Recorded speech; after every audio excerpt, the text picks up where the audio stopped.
Post to your profile. Report story. By Rex_101,111. It took Izuku a while to get used to his dorm room. The room was a few feet larger than his old room, the ceiling a bit higher up, the window sitting at a different wall. It all left him a bit off-center. Even when he finished covering the one wall with all the All Might merch he brought with him, he felt out of sorts. Even being a floor taller than he was used to, seeing the ground so far away when he looked out his window threw him off.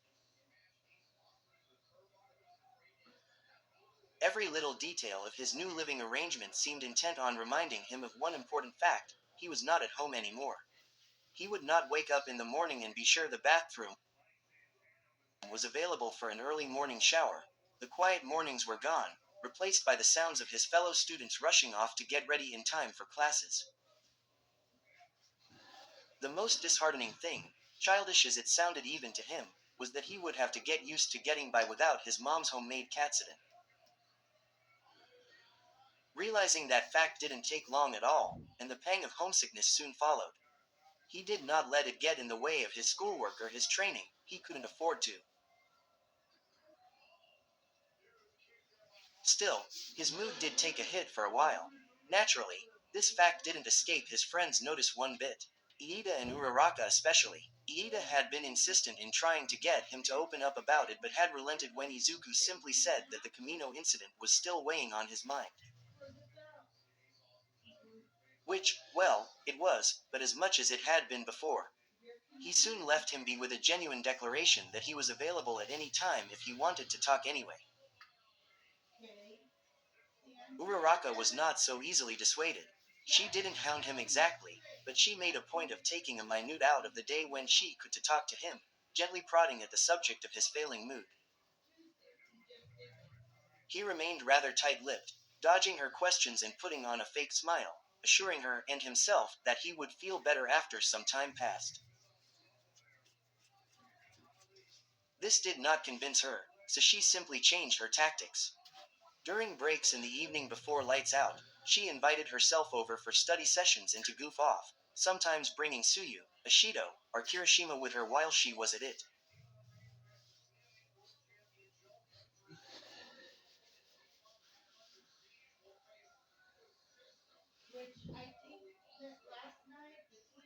She didn't ask any question about his mood then, simply content to get his mind off of whatever was bugging him. He was a bit shy the first few times, but soon the calm air of camaraderie managed to put him at ease and helped him feel more at home. Essentially, it helped that the others shared the same worries that plagued him. "I tell ya," Kirishima muttered one night, "I know it sounds kinda kiddie, but I kinda miss my place back home sometimes." He put up his hands in placating gesture. "I mean, it's fun here, don't get me wrong. But sometimes I kinda miss my ratty old bed, you know. I miss my siblings back home, Kira." Tsuyu said after he finished, sighing quietly. "Not having to cook for them after school feels a little like something's missing from the day." "Oh yeah." Ashido nodded with a dramatic pout, "But really, what I miss most is my mom's food." A chorus of "ah" floated in the room. "Oh, come off it. My mom's cooking is the best. You haven't lived till you tried her rice omelets." "Not as good as my mom's ramen," Kirishima said with a note of pride, puffing out his chest. Manliest dish in the world. Soon they devolved into comparing their favorite dishes from back home, unfinished homework forgotten. Izuku couldn't help but feel a weight drop from his chest, knowing he wasn't the only one dealing with being homesick. "What about you, Deku-kun?" Uraraka asked with a curious note in her voice. "Your mom probably has something super tasty, right?" Deku hesitated for a moment, before sweeping his eyes to see the rest of the room looking at him with rapt attention. "Katsudon," he mumbled before shaking his head and clearing his throat. "My mom's katsudon is the best." Isn't that super basic though? Basic is manly. It means you don't need anything fancy. Fits Midoriya-chan at any rate, Kiro. And so the conversation moved on easily. Izuku feeling more at home in his dorm room than he has in the past 2 weeks.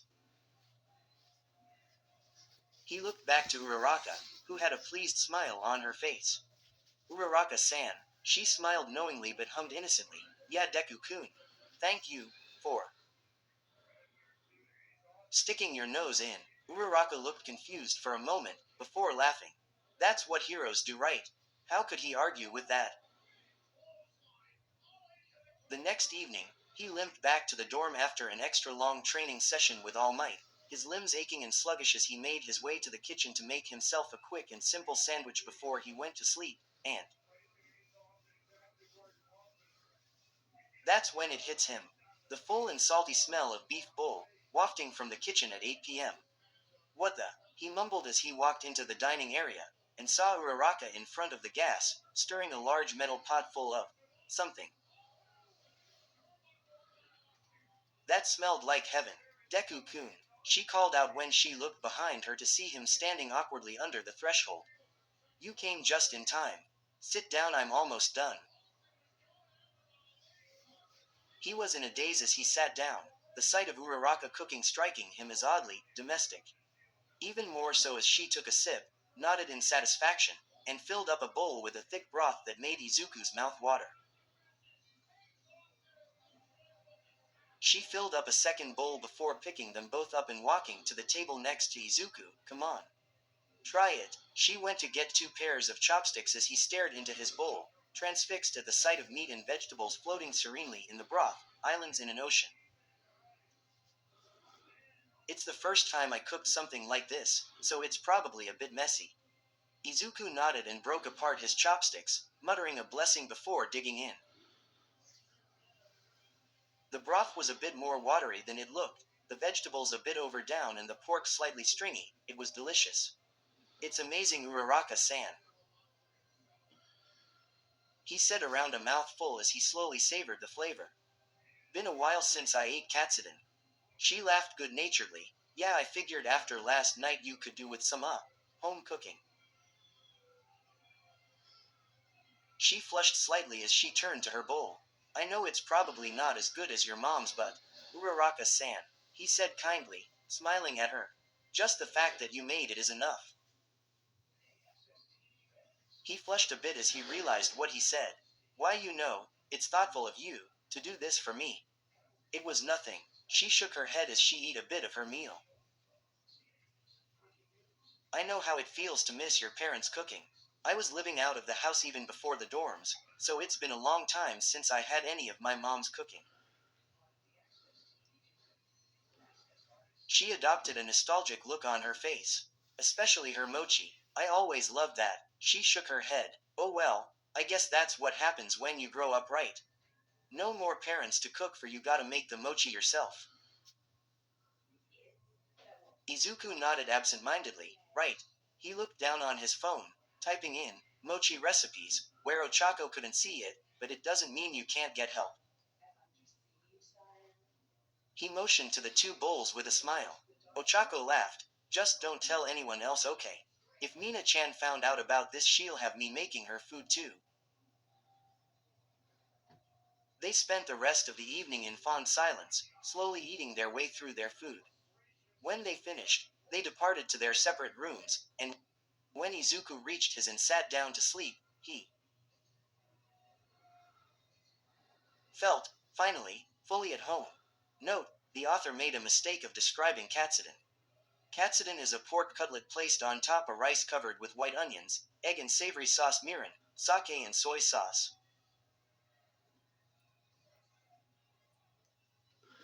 What she stated here is like beef stew, beef bowl, broth and floating veggies. Katsudon don't have veggies, only white onions and green chives. The author ignored my suggestion, loudly crying, so I decided to put a note here so everyone should know what katsudon looks like.